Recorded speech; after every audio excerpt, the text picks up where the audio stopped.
Hello, and welcome to the Multilingual World podcast. If, like me, you're fascinated by language and languages, you've probably asked yourself questions like, how multilingual is the world? Where are the world estimated 7,000 languages spoken? And which countries have the lion's share? How is this wealth of linguistic diversity managed by individuals, groups, and governmental authorities through language policies? And what are the consequences of such choices? Why do people stop speaking and transmitting their heritage languages and shift to dominant languages? What can we do to stop the 60 to 90% of the world's languages from disappearing? To explore these questions and many more, I will be interviewing influential academics and multilingual speakers living in Manchester to discuss aspects of multilingualism in different parts of the world, dispel the myths of inferior and primitive languages, and most importantly, we will discuss how language science contributes to improving access to better education and health, and how central it is to socioeconomic development and to fight social inequalities. I'm Dr. Serge Sanya. I'm a lecturer in linguistics at the University of Manchester, and I'm very excited to welcome you to the Multilingual World podcast. So welcome back to the Multilingual World podcast. Today we are going to focus on linguistic research on multicultural London English.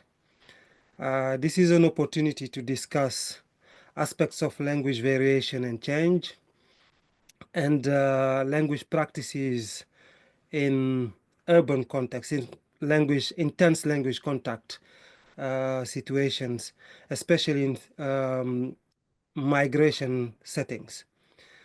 We will be focusing on London, and my guest today is Professor Paul Kerswill, Emeritus Professor of Linguistics at the University of York.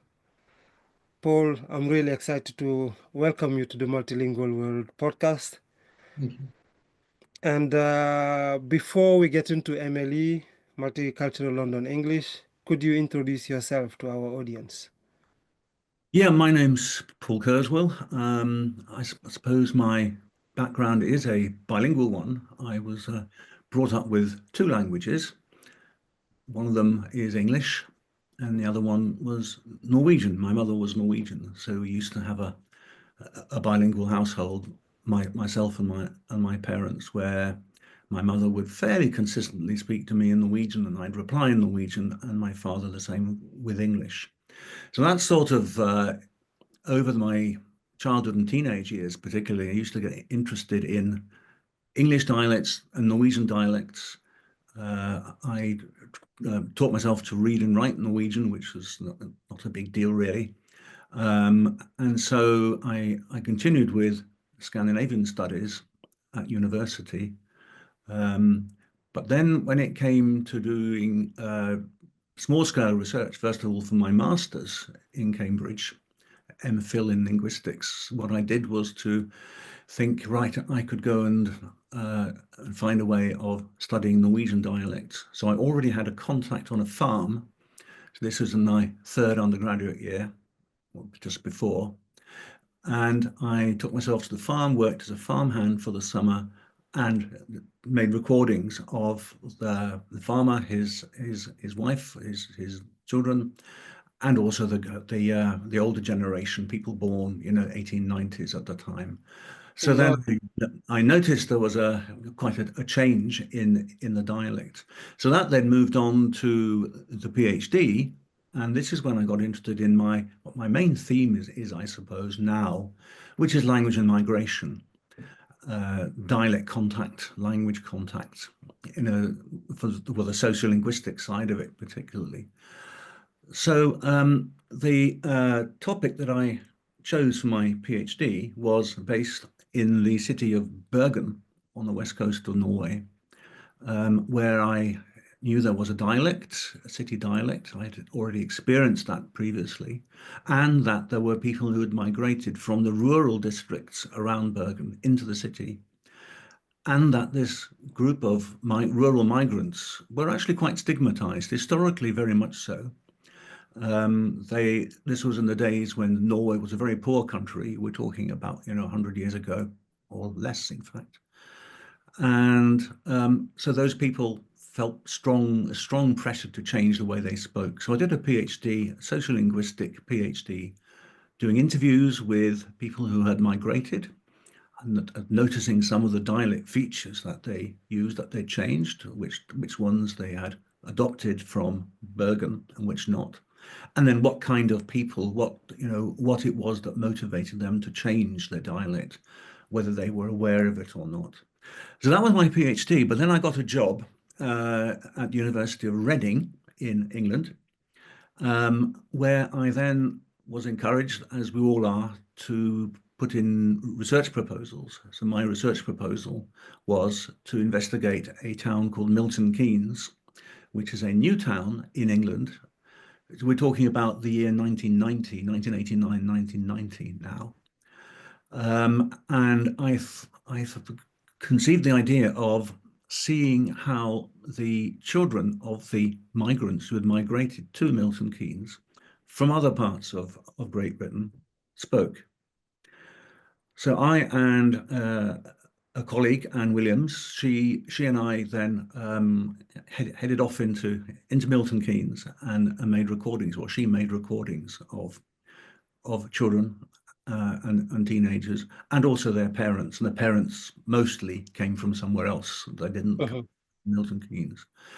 So it was possible for us to establish that there was a new accent in Milton Keynes, which was then wasn't the very young children, but it was the older children and young teenagers who had this new accent of English, which is not spectacularly different from other accents, but it was different from the parents' accent anyway.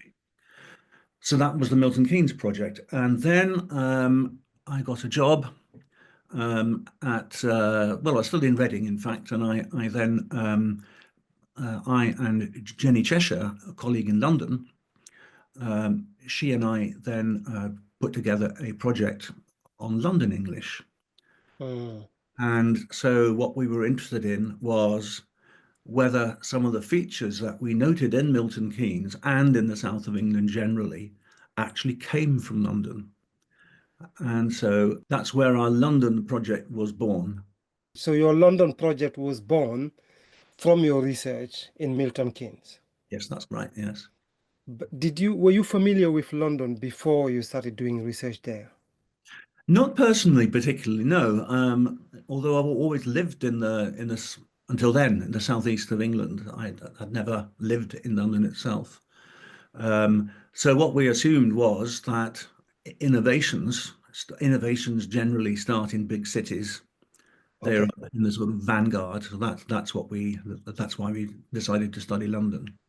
So innovations, your assumption was, or your hypothesis was, that innovation starts in big cities and then spread maybe to other areas of countries? Yes, Yeah. exactly that. Yes. Okay. So let's talk about London. How diverse is London? How many languages, are spoken in London? From an outsider's point of view, I mean, from not me, but for people who don't know London and who live in other countries, Well, London is probably a monolingual English, yes, well, so London, what's the reality? London has been multi-ethnic, multilingual for a very long time, let's say 500 years or so. There have been waves of migrations, often people coming from the European continent as refugees from the 18th century through to the last century.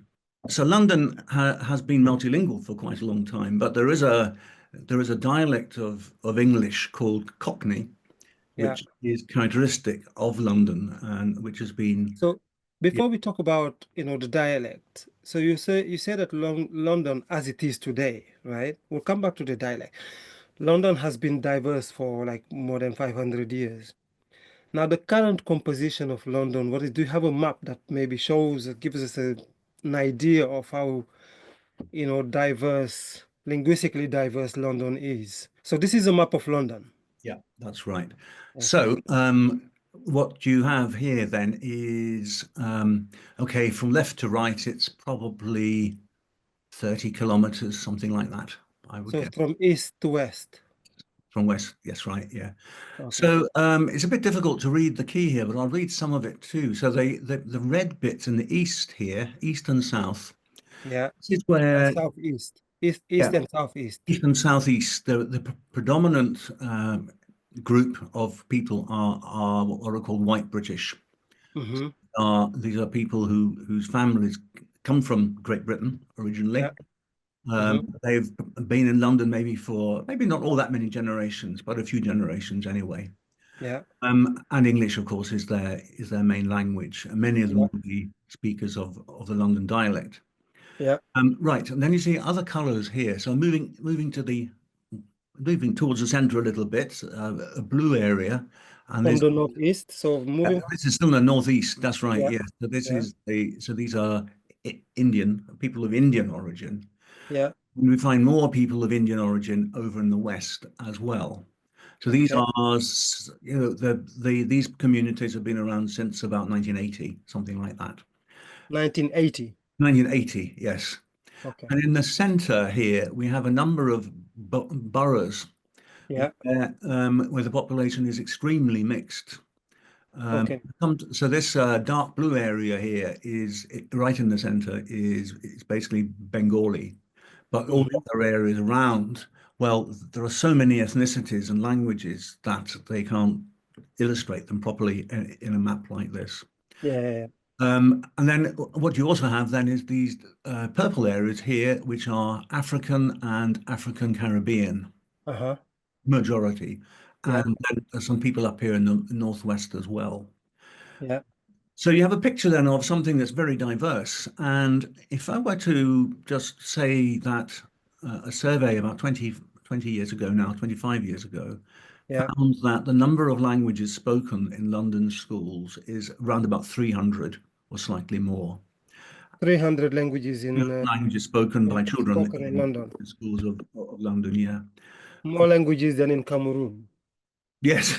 which has 283. And Cameroon's a very multilingual language, yes. Very, very multilingual. I mean, Nigeria beats you by maybe a couple of hundreds. Yes, but anyway, yeah, it's similar to places like New York and Toronto in terms Okay. of degree of multilingualism. So that is the linguistic diversity, the current linguistic diversity of. Yes, So absolutely. you were talking about, Cockney accent. Mm, I mm, suppose that's the majority, the main dialect, the main English dialect mm. in and around London. Yeah, you can Yeah. say that. So what are the main linguistic features of Cockney? Okay. So in terms of, I could perhaps compare it with other ways of speaking English in London. Particularly, I mean, traditionally, London, the Cockney is a working class dialect. Okay, it's not really possible to say that there are many different dialects in London, except insofar as they are the result of people who've learned English as a second language. But we'll come on to that a bit later. Yeah. Cockney has, for instance, one thing that Cockneys are known for is what we call the glottal stop. So, what a lot of little bottles. Yeah. Okay. Hot water bottle. Yeah, a lot of bottles. Yeah, Yeah. that's very characteristic. So the glottal Yeah. stop, replacing a t sound. So That's the t, the sound t is replaced by the glottal, what we call the glottal stop, as linguists call glottal stop. yes, linguists we call it a glottal stop. So Little, it's like in the it's the glottis epiglottis. down here that Yeah. closes. Yes, that's Yeah. right. So better becomes better. That's it. Little becomes little. Yeah, that's it. Yes. And Okay. the other one, well, there are two more. One is that H is often dropped. So the H is dropped. Where is it dropped? So go home would be go home. Go Go home. home. Yeah, you Go just home. drop. Okay. The Don't O. have H at all. Yeah. Huh? There's no H. No H. Yeah, Okay. and that's true actually for much of England, not Scotland, but England. And so another one is the what we call the vocalized L. So Mm-hmm. if I say L or Tell, tell, yeah. Say it again. tell, that's Tell. tell, tell. Then Oh, tell. I'm saying it with an L, right? Tell. Yeah. Tell, But yeah. a Londoner is likely to say tell, tell. Tell. Tell. Exactly. So the L is basically almost dropped and it's almost like you have an U That's instead. right. You have an U vowel instead. Tell. So linguists will tell you that you have a high back vowel. High back vowel. So we call it L vocalization. You call it, so these are the features, some of the main features of Cockney, like It's those three really, and there's those some three. vowel sounds as well. So instead of There saying are other features that we don't have time to get into, but yeah this, later, yeah, or maybe later. Okay, so this is what we know of London, before the emergence of what we now call, multicultural London English. So what is multicultural London English? well, it is a fairly new variety of English spoken by mostly young people, and those young people, a high proportion of them have parents who came from somewhere else, somewhere other than Britain. Very often from the global south, Hmm. thinking of the Caribbean, India, Pakistan, Bangladesh, but also the Middle East and maybe South America, and also very significantly West Africa and East Africa as East well. Africa, yeah. So those children grew up in London. We're talking now of a migration that started in its modern form in the late 1940s, 1950s Hmm. from the Caribbean. Hmm. And then people from India and Pakistan and so on. So it's called multicultural because it basically emerged from the contact between people who came from different parts of the world Yeah, and who came into contact in London. yeah, that's Where right. does the term MLE come from, Multicultural London English? Where does it come from? Why call it Multicultural London English? Does it have other names? Do speakers call it differently? Does the media call it, differently? Or is MLE the only term that is used? Who created it? Do speakers of Multicultural London English say, for example, that they speak Multicultural London English? Are they aware of this term? Is it like a common term? Right. The point about this term is that it's a term that we invented, in fact. So that's me and Jenny Cheshire and our colleague Sue Fox, Avon Torgerson. We all invented that term in the year 2006. I Okay, remember it clearly. okay. And so, and this was a sort of reaction to newspapers who had decided that this new dialect that they heard, we have already talking about, should be called Jaffakan. Now, So the media have started calling this they, variety that you have been describing. So you were working on it, we were already working on it. We've and been, they knew. Did they, let's say, officially know about it? At least they know about its like features from your research, yes, they did. And also, I guess that from their own ears as well, hearing, from their own years, of course, yeah, experience. Yeah, yeah, yeah. yeah. So what, So they decided to call it Jaffakan. that's right. Yes, they So decided to what is call it. Jaffakan? Well, Jamaican is a term that already existed, but it means basically fake Jamaican. Right. Okay. Okay. And so that gave it a very negative slant in the first place for two Okay. reasons. One, that it's fake. It certainly Yeah. isn't fake. No one is Yeah. pretending to be somebody else.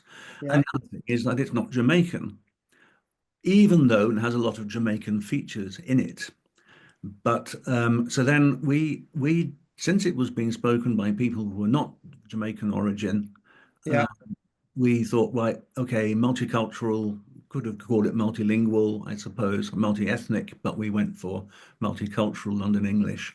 Yeah. That term has now in over the last 20 years has become established, at least as far as the media is concerned, And in academia, and in academia and in schools as well, because and the in schools too. MLE, Okay. we call it MLE, so it's very much a school subject for children who are studying English language A level. Right. They can study. I mean, MLE is a sort of officially there in the list of things to. Right. Okay. Okay. So So it's one of the instances where research actually has had an impact, let's say, on media it's had and an impact school on education, on certainly. education. And I like to think that, or we like to think that it's also had an impact on people's attitudes to the extent that they've studied MLE and know what it is. We'll It's, talk about the attitudes in a few minutes. I have a few yes. questions on attitudes. But so tell us about your research because you already, you mentioned it. You mentioned the research that you've done. How many projects, what kind of research did you conduct on MLE? Right. So So these are the different projects that you've had on MLE. yes, that's right. So we've been running projects for more than 20 years, in fact, now. Linguistic Innovators, first one, Multicultural London English, the second one, and then a gap. And currently we are working on generations of London English dialect and social change in real time. Okay.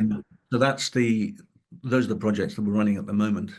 And so, well, with these projects, they are all quite large scale. For each of them, we've recorded over 100 young people, mostly young people, but also older people, in order to try to trace the origins of some of the features of MLE, which are Mm-hmm. a minute, Mm-hmm. and also to see how the features are spread through the community or not, as the case may be. Mm-hmm. Currently, we are interested in that, certainly the spread, but also the different kinds of groups of people who use versions of MLE to do. And here we're talking about ethnicity and gender and class. So Mm-hmm. those are the sort of focuses that we have at the moment, as well as looking at how the dialect is acquired. Yeah. So for the latest project, you're looking at generations. So which generations are you looking at? Younger, new generations, or are you comparing with the older generations of MLE speakers? Why is your project called Generations of Right. London? The reason for calling it generations is that we're looking at certainly a generational change since the previous Okay. projects, which were done 20 years ago. Okay. And the other thing then is to compare younger people with older people. Okay. In fact, one thing we have managed to do is to record a small number of the original teenagers from Yeah. the early 2000s today, and Yeah. then in their late 30s, early 40s. So we have actually managed to record some of them and to see if they've changed the way they speak Yeah. in as they transition from late teens to adulthood. The Mm, answer is they don't change very much, which is quite in itself is quite interesting. They don't sort of switch to received pronunciation or something like that. they Um, continue to speak MLE. yes, but it's a very different, it's quite it's it's more like standard English. Uh, Right. Okay. they've kept some of the pronunciations, but not all the pronunciations, and so Okay. Okay. So going back to the, let's say, to the origins, on. when can you put a date on when MLE was created and who created it? Do you have an idea? And I Right. suppose, but you mentioned, the different groups that came, different groups of migrants that, contributed to the creation of MLE in London. So can you tell us more about that, about basically migration and, the creation of MLE? Right, yes. So where does MLE come from? Who was it who founded it? Well, one way of looking at it is to note the early migrants after the Second World War, the vast majority of whom in the 1940s and early 50s came from the Caribbean colonies, Mm-hmm. notably Jamaica. And these people are formed what we now call the Windrush generation. Mm-hmm. Get around about, I mean, just a small number to start to begin with, 1,000 originally, the first couple of years. But Mm-hmm. then it went up to the tens of thousands after that. So they were joined, well, in the night around about 1980 by people from India, Pakistan, Bangladesh, and a little bit later on, people from West Africa, particularly Nigeria, Ghana, and East Africa, Kenya, Mm-hmm. as well as elsewhere in the global south, so Southern Africa, Middle East, South America, uh, Yeah. and so on, so that we now have a, so um, they mostly came from what we think of as the global south. So Mm-hmm. they came as economic migrants. Mm-hmm. They they didn't have family ties here, but they quickly settled and were able to earn a living. Mm-hmm. But they were not. I mean, many of them were highly educated. Hi, Many of them were highly educated, but many of them then didn't manage to get jobs that matched their level of education. So they were relatively low paid, and they experienced discrimination of various sorts in the early days. Mm-hmm. So basically we have migrants, as we said earlier, migrants from, first from the Caribbean, and then from Asia, Yes, South Asia, yeah. South Asia, and then, from, West Africa, basically, in three different periods. Yes, that's right, yeah. And So in the current period, of course, a lot of Europeans have come here a since. lot of Europeans have come. So this is basically, the populations, let's say, that created, Yes. that was at the basis of our MLE. But when and where, like, or maybe how was MLE created? So you did your research in Hackney, if I'm, you conducted your research in In Hackney, Hackney, yes, right? yes, we did. Yes. So the main research was in Hackney. Yeah. So your research took place in Hackney here. Yes, that's right. Most of the early Most research. of the research took place in Hackney. Okay. Yes, it did. That's Yes. where I lived when I moved to London. Oh, right. Okay. Yes. So Hackney and the boroughs around it, and then also Havering, which is a East London borough. Mm-hmm. But mostly the focus was on the inner city. Okay. So this is a breakdown of the ethnic groups in Hackney Yeah. in uh, after the 2001 census.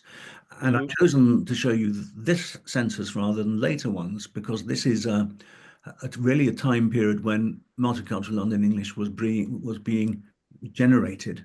Okay. It wasn't fully formed at this stage. Okay. So it's interesting to see then who these groups were.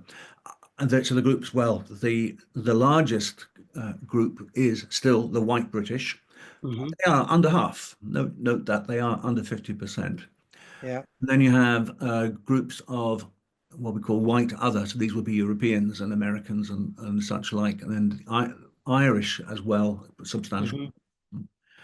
And then the next largest is the Black African, the Mm-hmm. purple area here. Yeah. Then the Black Caribbean, which is this greenish sort of area here. So they're quite a big chunk of people. Yeah. And the rest of the people actually in 2001 came from South Asia and also other places as well. Mm. That's the basic ethnic divide. Now, in terms of language, of course, it's a bit harder to tell because Yeah. Yeah. the white British speak English, Yeah. white others speak possibly English as well, and as well as other languages. As well as I. Yeah. Yeah. Caribbeans spoke Creole. These South Asians spoke one of four or five major languages. Yeah. So it's Yeah. yeah, it's a complicated picture, So really. complicated picture. So Caribbean, like, 10%. Yeah. If you combine them with Black Africans, so you have almost like 22%, right? Yes, something like that. Yes. And so this is the other large group, the other larger group after the British, what is called white Yes, British in the that's census. right. Yeah. And then you have the 12%. Is this the Asian other? These are all, so in this sector of the The pie, 12%, you have 12% somewhere. yes, so they up here, so down here. So this is Asian other, that's right, yeah. Yeah. So what we have here is basically, a very linguistic one. Linguistically, you can't see it, but Mm, ethnically very diverse yeah. population. Linguistically, obviously, Black African, you have like many languages. So, Yes. okay. Right. Asian, So Asian other, of obviously too, right? that's also highly multilingual, yes. Highly multilingual. Chinese, Right. for instance, as well. So MLE was created in London, but is there a specific area that is associated with the creation of MLE, or is it Well, just all over London? it's centred throughout London, but East London particularly, and It's also South London. London, yes. So Hackney, where you conducted your research. Yeah, we count that as East London, and then the boroughs round it and east of it. And then So, South London, boroughs like Lambeth, for instance, in South London, Croydon, where there were large Caribbean populations joined by large West African populations a little bit later on. what are the main languages that contributed to MLE, to the Well, creation? the main language, I suppose, originally going way back, it was Jamaican Creole.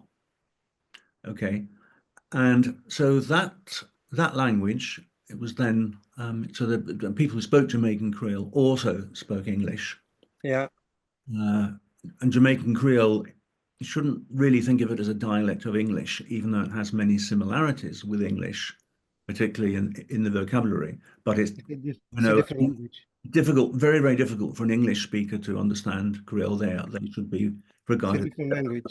Yes.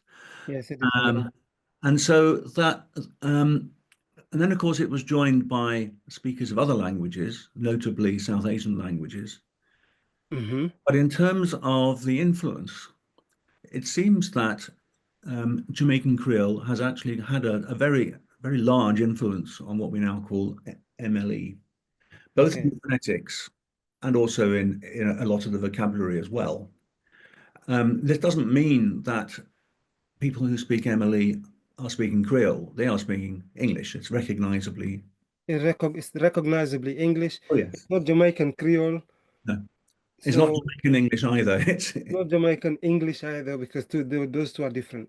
yes, but it has phonetic features and some lexical features, some words which come from Creole. So a lot of input from Creole. Yes, and that's remained there. And so what we wonder why that is. Why and because in fact the Jamaicans today, people descended from Jamaica and the Caribbean, Yeah, are a minority in London, a minority among the immigrant populations.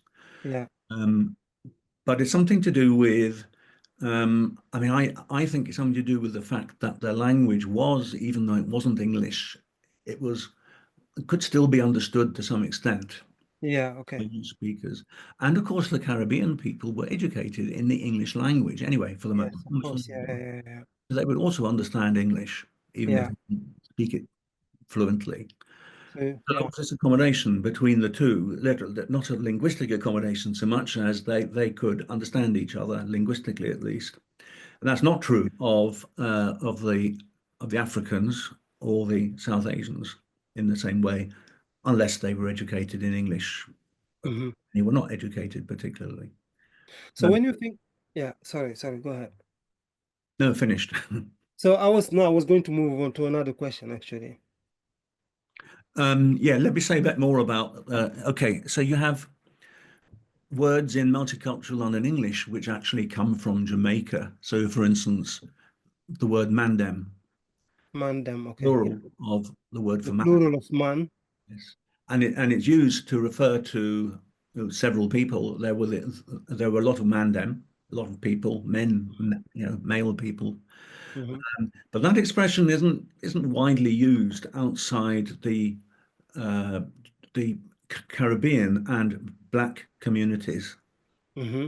Okay? People who are not Black tend not to use those words. I mean, they do, Okay. some obviously do, depending on who they hang out with. Yeah.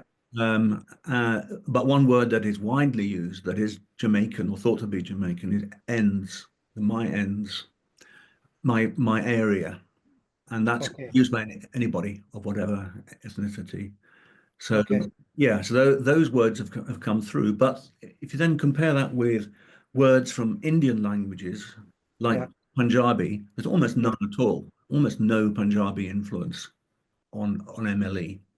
So But from your recordings, you look at like the type of words that are used, by people who speak MLE. yes, we've done that to some extent. Yes, So yes. you record them in a natural setting where they just like using language, speaking like normal. And then you look at the words that they use. Then you try and see if like, you have languages from maybe South Asia, Jamaican Creole. And so what you observe is that, Jamaican Creole is actually a very dominant language Hmm. in MLE, Yes, it is. along with English. Along with English, yes. I mean, it But is mainly English, of course. exactly. Yeah, But yes, of course. Yes, it's a variety of English. It's a dialect of English, right? So, but the other languages from other group of migrants that we saw earlier contribute very little and sometimes nothing to that's right. Yeah, even major languages like Yoruba, for instance, Yoruba. You didn't find any Yoruba words, for example, there are a couple of Yoruba words that are used, but they're used by people of Yoruba origin used mainly. by people of Yoruba origin, but they haven't spread No, within the MLE no, speaking community, let's say. really, no, no. No, okay, okay. So what are the linguistic features then, since we're talking about words, and what are the linguistic features that, maybe allow you to distinguish MLE from Cockney? We spoke about Cockney a little bit earlier, which is traditionally the dialect that was, dominant in London. Now you have MLE. How can you distinguish them? If you come to London for the first time, just like I did, if, like, maybe 2 decades ago, how would I, if it were today, how would I distinguish both if I, wanted to pay more attention to, how people speak? In answer to your question, what distinguishes MLE from other varieties of English in Yeah, London? yeah, Well, there are one or two grammatical features. There are some vowel sounds and some consonant sounds. Let's have a look at a couple of them here. yeah, So this snippet I'm going to play you contains yeah. a new pronoun man, and it also has interesting new pronunciations of the vowels in words like goat, face, and price. So Uh-huh. I've highlighted all of the interesting bits in red here. So we're now going to listen to a young man who is talking to his friend, and this is what he says. I don't mind how my girl. I don't really mind how my girl looks. If she looks decent, yeah, and there's one bit of her face that just looks mashed, yeah, I don't care. It's her personality man's looking at. I'm not even looking at the girl papa like. Okay, so what you then hear is don't, not don't. London, Mm-hmm. don't. So say it again. What's the difference? So I would say don't. Londoners would say don't. So And it's this don't and in with Emily, like a diphthong. it's a diphthong, yeah. So in Emily, Oh, yeah, and so this young man oh, answers, oh, oh, oh, well, it's more don't. oh. Okay, okay. Yes. So when you analyze the vowels, because from your recording you extract, the parts, like, you extract some parts of the, let's say, with different words, Yeah, and you analyze the pronunciation of the vowels. right, yes. So we can quantify that, we can measure it, Right, you can quantify it. Okay, okay. and measure it instrumentally, and You we can measure it instrumentally, and someone else who does not agree on that can actually measure exactly the same they thing. would then come up with exactly the same answer, They, yes. they, or if they have something different, then you have a nice discussion. But they shouldn't have anything different. But that's what I'm saying, right? But I think these tools are actually very reliable. I'm just Yes. saying that this is like scientific research. So if someone finds something different, then it's a good, ground for discussion. But so yes, so we have pronunciation. So we have goat, and then the word for face. Yeah. A Cockney would say face, Face. and this young man says face. So the face is like the A is almost like an A. Yeah, almost like an I, yes. Okay. And then, but the way he pronounces it, and many other people pronounce it in London these days, a face.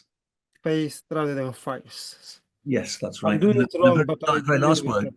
Huh? yeah, the very last word we got here is the word like. Now, Yeah. he actually says something like lack. Okay. Lack. Like it's Where, it's almost like a long A, a yes. long A rather than la A E. Yes, exactly. It's not like either, which would also be a London pronunciation.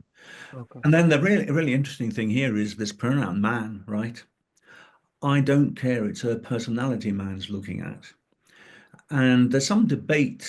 It's fairly frequent. There's some debate as to whether it's a first person pronoun, whether it means I'm looking at, or whether it's One. that other man or person over there is looking at. Or Okay. if you speak a Germanic language like German or a Scandinavian language, then this looks like an indefinite pronoun. Yeah. Okay. Personality one is looking at. But on the whole, it's not. On the whole, it's actually a personal pronoun, meaning I, for the most part. Okay. Okay. Okay. And that's it partly comes from Jamaica, but it's not a Jamaican construction. So this is one feature that shows that this is this has grown up in London, this particular feature. It Yeah. doesn't Yeah. exist anywhere else. Yeah. So I hear man a lot used as a pronoun, and I can't remember hearing it when I lived in London 20 years ago, but I don't know. it was coming up there. Yes, it was around. Yeah, it's there. Maybe I wasn't in the right circles. Probably not. Okay, so these are the features of multicultural London English, how they differ from Cockney that we've seen before, and we've seen the different languages, and how they contributed, to multicultural, to the spread, or maybe to the birth of multicultural London English. But who speaks multicultural London English today, and how is it spreading? Right, that is in fact one of the questions we are trying to answer, and it's a harder question than you might think. It's quite easy for me to say, well, everybody speaks it to some extent, or maybe these particular young people speak it to some extent, but that is very general. Yeah. For a start, what we found in our new studies is that the older Cockney features still exist quite strongly among young people, late people in their teens. Those who speak multicultural London English. Well, you can't. It's difficult to draw a border between Yes, of multicultural course. London English and something that's not multicultural London English. Um, But you can, if you take each individual feature, yeah, what we can say is that things like some of the vowels we're talking about, the goat vowel, for instance, yeah, it's not by no means everybody who says goat, go home with the O vowel, who are yeah, might think of as multicultural London English speakers. A lot of them say go, or even go home, even if they have that very different sounding vowel. yeah, And that's true, though it's probably more true of Anglo people, so white British people, than not white British, although there are people of all ethnic groups who produce these things. So it's not defined, not that strongly defined ethnically, but there are tendencies.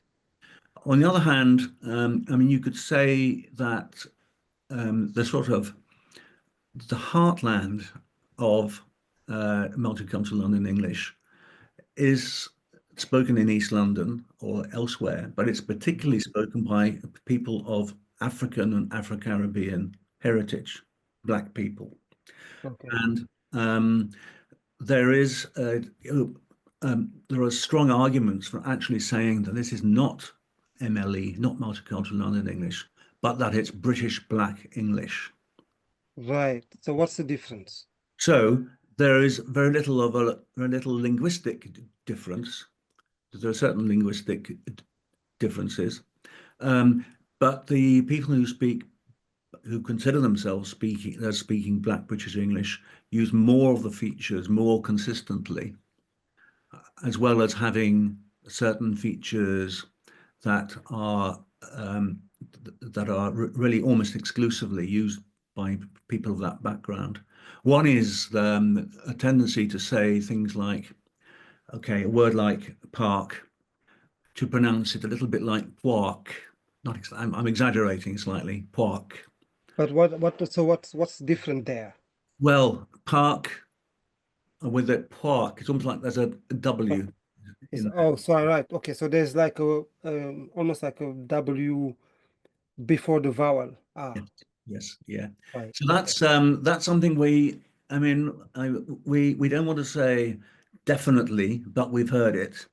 We Yeah. haven't actually investigated it, but we've heard it among certain sorts of people. So it's not cut and dried, this thing. So does it help to distinguish Black British English from MLE? I'm a bit confused here.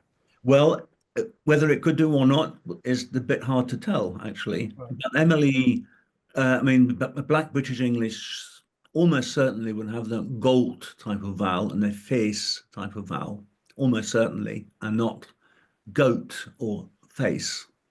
But if you say, for example, that MLE is predominantly spoken by people of Jamaican and African origin, then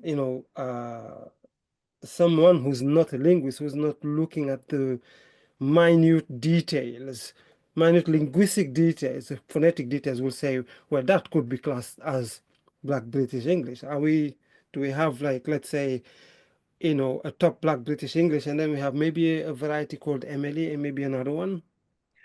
Well, you're quite right. That's a correct observation. It comes from two. You can approach this from two directions. One is to find linguistic features and consistency in linguistic features. One thing we find is that communities which are largely Black and quite old in London, Yeah. speak using these features more consistently than some others. They also use more Jamaican words than even if they are Nigerian by background, still use Jamaican words, which suggests that there's a sort of ethnicity plays a role here. Okay. Okay, that's one. Another thing is to look at it from the point of view of ideology. Yeah. Then stepping right outside almost outside the linguistic domain and say, well, who speaks like this? And this is the certain Black communities, certain Black, well, activist campaigners actually, have noted that that if you're a young person or a child speaking with a Black British type variety, and that you use certain words like ends or something like that, then that's incorrect. That's regarded as just bad English, and they're told they mustn't speak like that. Right. Okay. Whereas if the argument goes, if somebody speaks, say, French, a young kid who's French, speaks French in the playground with another French speaker, that would almost be encouraged. But if you're a speaker of Black British English, it's discouraged, and that is then a source of discrimination. This is the argument, and So are we talking about attitude here? Attitude, very much attitudes, yes. So okay, that's a question that was going to come later, but maybe we can talk about it. So do we have native speakers of MLE? Can we say that we have native speakers of MLE? Oh yes, certainly. Yes. Yeah, we do have native speakers of MLE. First of all, we talked about the term MLE. What do they think of the term MLE? Oh, they don't know it. They have no idea. They don't know it. So that's the term that is used in academia to categorize, academia and the media. Yes, yeah. And the media. Okay. You can go on Instagram and you can find a lot of videos about MLE. They call it MLE. Some call it Black British English. Okay. You know, there's a plenty of awareness of it, but only Okay. certain kinds of people. It's beginning to seep into everyday discourse, MLE now. Okay.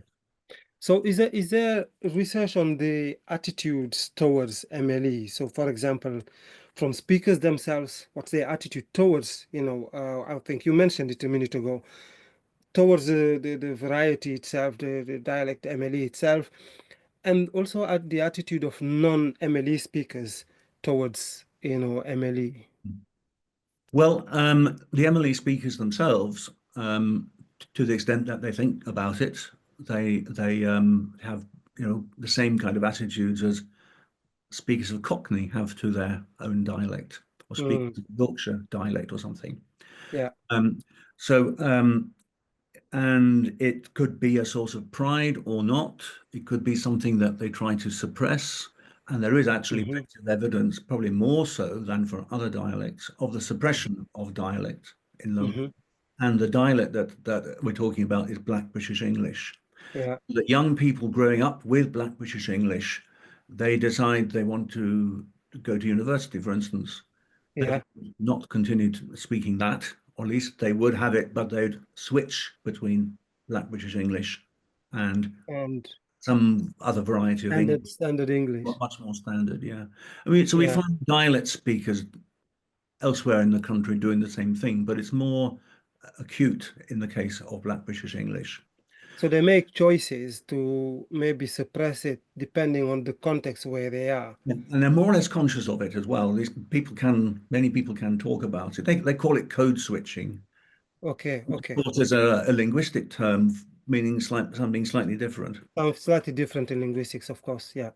So, but that is based, that choice to try and suppress, MLE, that way of speaking is probably based on experience of linguistic discrimination.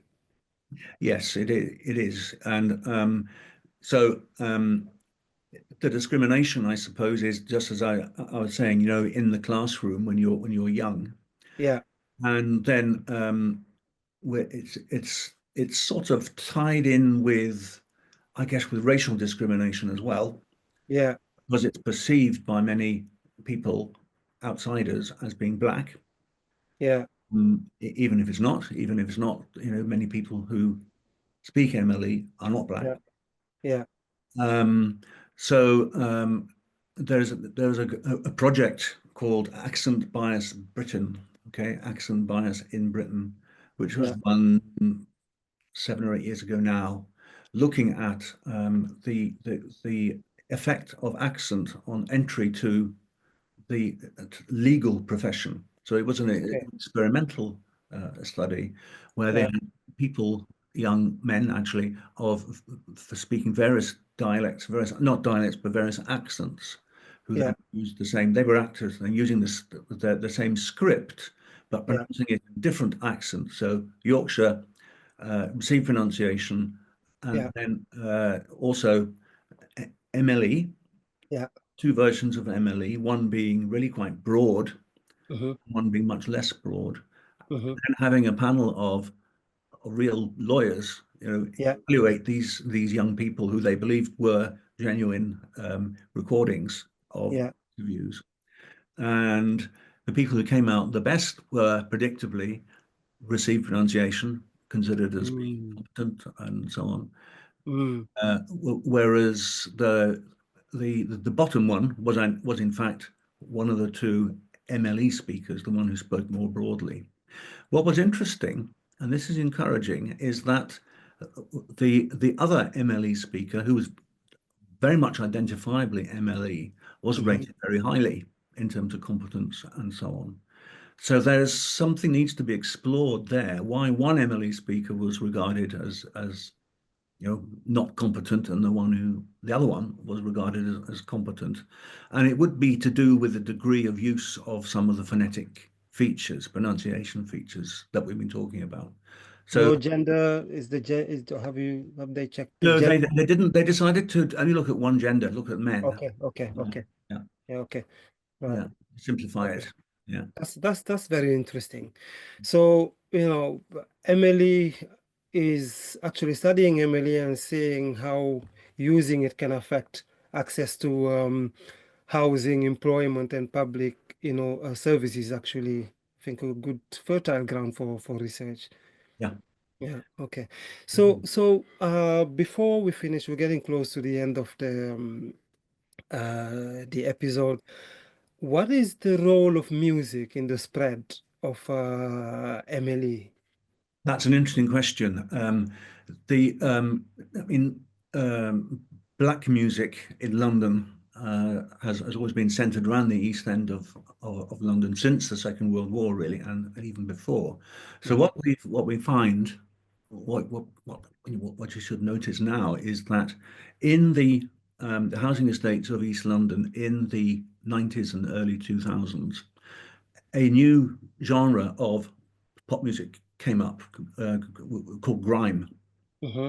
And grime music then became very cool, very popular amongst not just the local black community, of course they were black mainly, Mm-hmm. but then it became popular across the board. Mm-hmm. And people like Dizzy Rascal and Stormzy and several others have made themselves millionaires out of their backgrounds, if you like, out of their talent at Mm-hmm. producing music with this Yeah. genre. So it is cool. It is has a huge amount of prominence and popularity right across the whole population. Mm-hmm. But the majority of the people who perform are black. Mm-hmm. And interestingly, they are 50-50 Caribbean and African by origin. Mm-hmm. Mm-hmm. And then there are some people of other ethnic groups as well, but it's mostly those two. So this is the association. And of course, the language they use is Yeah. a form of MLE or Black British English. Mm-hmm. That's what makes the link. And so Black British English has or MLE has a lot of prominence now. Okay. Okay. So when thinking about music, at some point there was a time when Ghanaian music had, hit the UK quite strongly. So Azonto, if I remember correctly, now Nigerian music, Niger is really strong everywhere. I'm wondering if there is some input from, languages from Africa, like maybe Nigerian pidgin. I don't know, maybe, I don't know if Akan actually is very much used in the music that has spread to the UK, or maybe Ghanaian pidgin. Do you have anything? Does your data show anything? Well, I have looked into this a little bit, and what I've noticed is that there is a video of Stormzy acting with some Ghanaian rap singers. Yeah. I mean, Stormzy is of Ghanaian origin, Okay. and that doesn't sound particularly, London. Okay. His performance of it does, Yeah. but and that particular video is in Akan. But there is a sort of, I mean, Stormzy, the British rap, grime is very popular in Africa, in West Africa. Mm-hmm. And of course, as you say, the West African genres, I mean, they've always been popular in Britain, West African music and Caribbean music. There's a sort of a 3.0, okay? Britain, Caribbean, and West African, and they all meet in London historically too, in the 50s and 60s. Yeah. So yeah, no, I mean, African music is certainly much more popular now than it was the last 5 years or so, I think. But its contribution, its input into MLE, is there any input, major input aside from maybe the No, odd I think the music answer is video? no. No, not yet. Maybe Not yet. No, I mean there are one or two. until Nigerian pidgin comes in. Well, as I said, one or Maybe, two I don't know. words have come in, used Yeah. by Nigerians Okay. and Brits, So yeah. Yeah. So you've co-authored a book on the contact dialects and language change, around the world. So urban contact dialects, right? Just like MLE is an urban contact dialect, and you co-authored a book, Yes. where there are different chapters actually written, on different urban contact varieties and, different countries. So there is Kamfrangle, there is, Nushi spoken in Cote d'Ivoire. I think, is it Verlan spoken? Is Verlan in there? Verlan's not in there, no. Verlan is not in there, No, spoken in it's sort of France. mentioned for Paris. Yeah. Nothing in France, but there is one, I mean, in different countries, Germany, South Africa, In this book, we have, okay, in Europe, we have Germany, Denmark, Finland, uh, Amsterdam, Norway, Netherlands, yes. Netherlands, yeah, yeah. And and then we also had just Africa. We didn't actually look at other continents. So we have Senegal, we have Urban Wolof. Kenya, Tanzania, We South have Africa. Sheng in Kenya, Kamfrangle in Cameroon, That's right. Yes, we have Nushi in Cote those. d'Ivoire. Hopefully, we'll invite scholars who research Nushi Yes, we uh, have got Nushi in here in on the this book. on this podcast.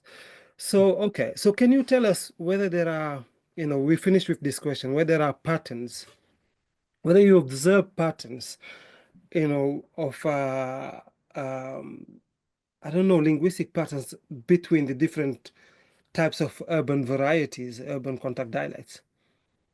Well, it's taking Europe first. Yeah. I mean, yes, there are. They are so the European. Well, the word we've used is multi-ethnolect. Okay, Okay. a new word, multi-ethnolect. So Right. MLE is a multi-ethnolect. Okay. They have components, grammatical components and phonetic components from the various input languages, which vary. They're different in every country, every European country. Yeah. So we don't have much Arabic, for instance, or Turkish, but the Germans do. But then if you go to Africa, there it's quite a different thing. They're the kind of youth languages. Yes. They're not vernaculars. Some of them possibly could be, it could eventually have native speakers of some of these languages. Yeah. They are mixed in that they have vocabulary items from different languages. Some of them are based on English, such as Ghanaian Yes. Pidgin English, which I know something about. Yeah. Others are based on French. Yes. Anglais is And Nushi. and Nushi. These are kinds of, they are based on French. In Franglais is, well, it has both French, but it has input from English does as well. Why? Yeah, it does. But and it's more. sometimes through Cameroonian Pidgin English. It could be through Cameroonian Pidgin English. No, but sometimes it has both actually. I've read research on that. One of my friends who's called Alexandra, some who actually did research on it. Right. Yes. Yeah. So you have Cameroonian languages, that's the Cam part, and then you have the French, Franc, Cam Franc, and then Glais is Anglais. Okay. Yeah, makes So sense. it comes from Cam Franglais, Cameroonian, Français, Anglais. Yeah. So, but I suppose in Cameroon, Cameroonian Pidgin English is more spoken in the English speaking portion than in the French speaking portion of it, I guess. Yeah, I guess, but maybe spread. I don't know the, Yeah.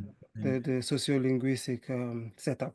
And in South Africa, Yeah. there's something, Totsital, Totsital. well, yes, Yeah. which is, and that's interesting because it's a set of vocabulary well, often they talk about style of speaking, Mm, but it depends on where you are in South Africa and yeah. which language it's based on. So it Yeah. can be based on widely different languages, but still share a whole lot of vocabulary. Yeah. So it's not just one Tsotsitaal in South Africa. There are several. There are several. Okay, Yes, okay. That's the apparently. one I know. Totsital is the one I know of, but I'm sure there are more. And the Ghanaian Pidgin English is called student pidgin.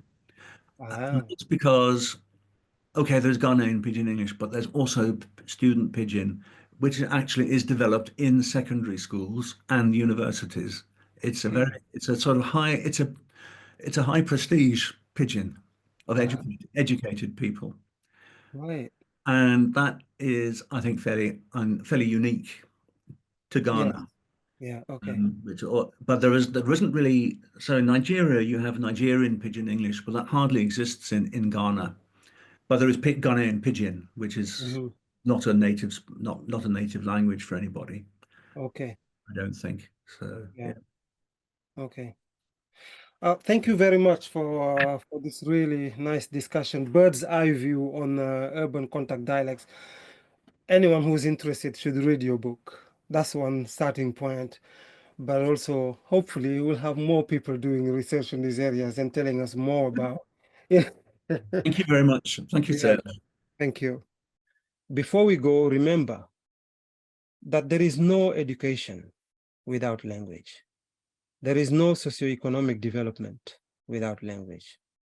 There is no meaningful political stability without good language management. Remember also that children and adults can function perfectly with multiple languages. So be a proud multilingual.